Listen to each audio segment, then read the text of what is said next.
मित्रांनो, माझ्या मागं तुम्ही बघू शकता, हेच ते झाड आहे. ह्या झाडाला करवंद येतात. माझ्या पाठीमागे बघू शकता. आणि आता सध्या याला फुलं आलेली आहेत एकदम भारी. आणि असा खूप भारी असा वास पण खूप सुटलेला आहे इथं.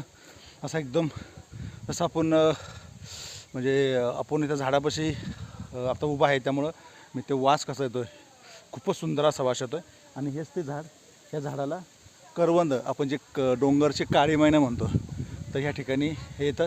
मित्रांनो, हे झाड तुम्ही बघितलं असेल तर, आणि कुठं बघितलेलं आहे नक्की कमेंटमध्ये सांगा. आणि तुम्हाला मी झाड दाखवतो. हे पहा, हे झाड आहे. हे याची फुलं बघा किती भारी आहेत. फुलं ही बहुत भारी फुलं आहेत. आपला मोगरा असतो ना, असं मोगऱ्यासारखा याचा वास येतो. खूपच भारी असं एक करवंदाचं झाड आहे. करवंद, आपण डोंगरची काळी मैना, खूपच असं फुललेलं आहे. तर ह्या महिन्यामध्ये म्हणजे पुढच्या महिन्यामध्ये याला करवंद लागू शकतील. आणि खूप भारी असं आपण खूप असं वेगळ्या ठिकाणी आलेलो आहे. हे पहा, हे असं गावाकडचं कौलारू घर आहे. आपण मावळात आहे आता. आपण मढे घाटा जे आहे त्या मढे घाटाच्या आपण तिकडे आलेलो आहे. आणि हे बघा, असं एकदम सुंदर असं हे